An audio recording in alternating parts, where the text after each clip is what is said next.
Okay, Sunday. So it looks like you were eliminated last time with Survivor because everyone thought you were a safe bet to make it to the final three. Everyone wanted to bring you with them. And what do you make of that? Is that a fair reason to vote somebody out of this game? Well, I can see the reasoning. I can understand it. I don't think it's true. I don't think everyone thought I was a safe bet to take to the end and beat.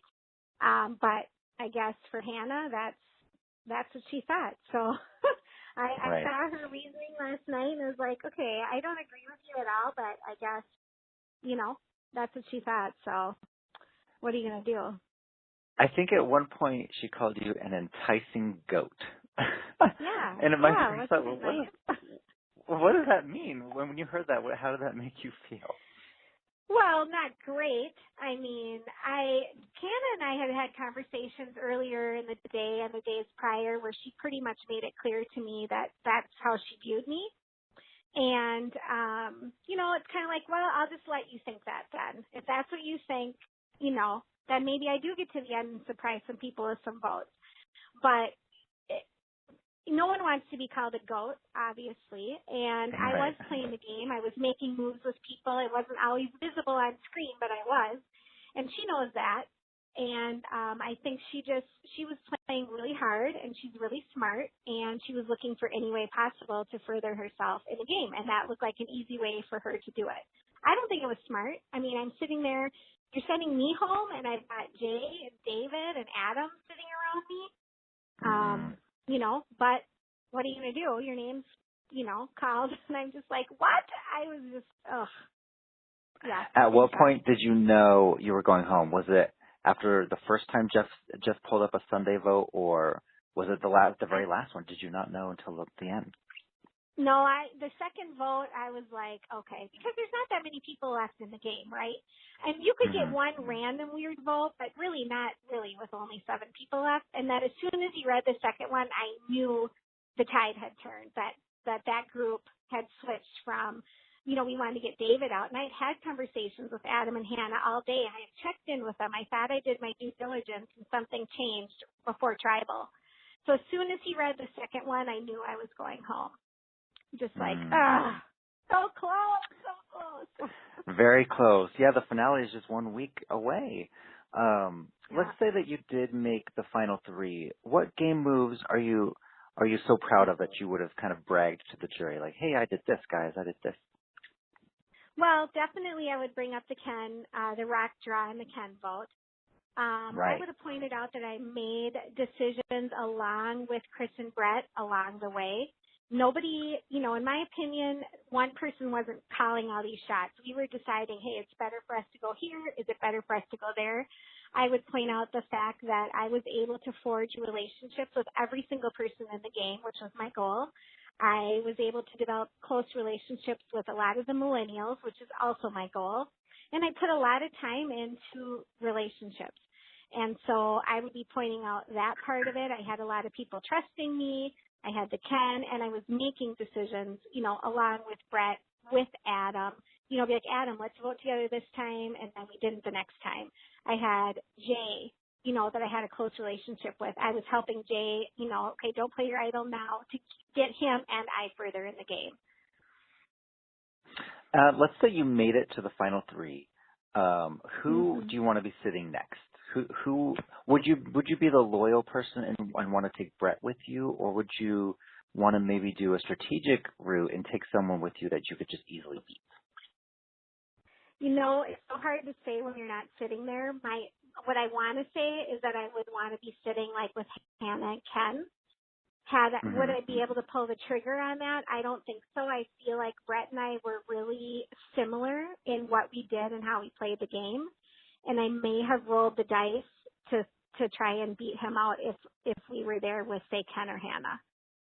And I don't think there was a huge difference in how we played, but I felt like I could have pointed out a few things that could have given me a little bit of an edge. So, yeah.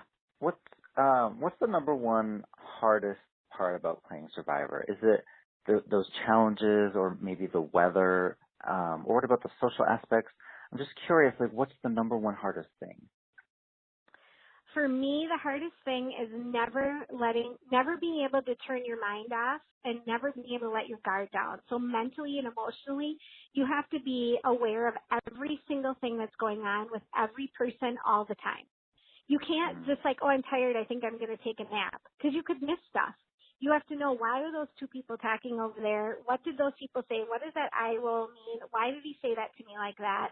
And that to me was the hardest, because it just gets mentally exhausting. Like in normal life, you're not paranoid about every single thing everyone's saying around you. In the game, you have to know. And you have to always be counting. Where is everybody? Where is so-and-so? Why aren't they here? Oh, I just woke up. I need to look around and make sure every single person's here. And if they're not, I need to figure out where they are. To me, that was draining. Is that maybe part of the reason why the loved one reward was such a great booster for you, because you were able to take a moment away from the game? Absolutely. Because you can't trust, I trusted Brett, 95%. You can't trust anybody 100% in Survivor, because everyone's trying to win. But you have to trust somebody. So to be with Jeff, even for, I think we got like 2 hours together, to be able to just feel like I could breathe. Just like, okay, I can breathe for a minute, because this is a person I can trust 100%, and I don't need to figure out anything right at this very moment. Although we were talking about strategy, but I could trust somebody for a few minutes and not feel like I was totally alone out there. That was huge for me. Watching the scene last night between Adam and Jay on the hammock, where they were talking about their mothers, it just made this so real, such an emotional moment. And it's a game, but you guys are people. You're not chess, players. You're people with emotions. And what was going through your mind when you were watching that scene? Oh, I was crying, of course. I just think, the way that Jay reacted was powerful, and Jay's mom has had, some health issues, and he really takes care of his mom. And then just to see how intense it was for Adam at that very time. I'm a breast cancer survivor. I got through it, but what I'm thinking about is how it affected my kids. And so that I'm seeing Adam and how hard it is knowing that this is going on with his mom at home. And my heart just like broke for him. It was really emotional, because I know what it was like for my kids, and his mom, was at stage 4 cancer, which was worse than what I was dealing with. So I just couldn't imagine, try to put myself in his position, and I couldn't imagine how he strategically was making these moves and keeping his head in the game while knowing this was going on at home with his mom. Right. It was really powerful. Super tough. And back to another move that you did, you were instrumental in getting Jessica out of the game. Why were it seemed like you and Jessica had a little feud going on. What was the start of that? Well, the start of it was the Paul vote. And we all, she came to us with the idea, and we agreed, and I, took responsibility for the vote, which I felt like afterwards was a mistake. And then I did, I made up, or whatever you want to say, with Brett and Chris, and for whatever reason, it just didn't, they didn't gel back with Jessica again. And I feel like she felt like I was deliberately keeping them at bay, which I wasn't.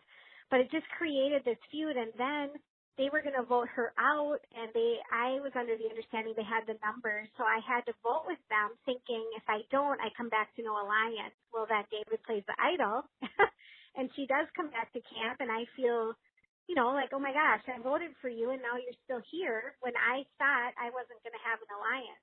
Well, then we swapped, so we didn't really have time to mend that relationship, and the mistake I made in the game is I should have spent more time investing and trying to mend that relationship, because it's never good to leave something fester in the game, because you never know when it's going to come back and bite you.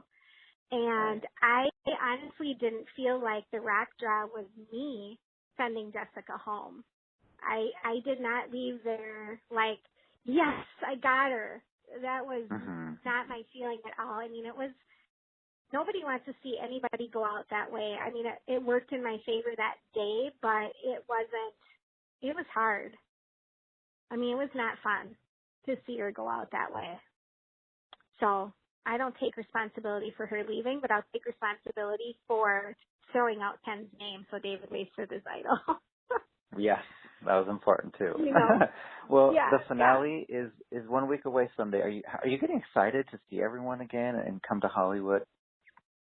Oh, yes. I'm so excited, and I get to bring my kids and, you know, huge fans of the show. So they're really pumped, and I get to introduce them to all, you know, everyone on the cast. And, yeah, I'm really excited. It's going to be fun. Very cool. Fun. We'll see you there. Have a great day. Okay. Yeah, you too. Thanks, Marcus. Bye. Bye-bye.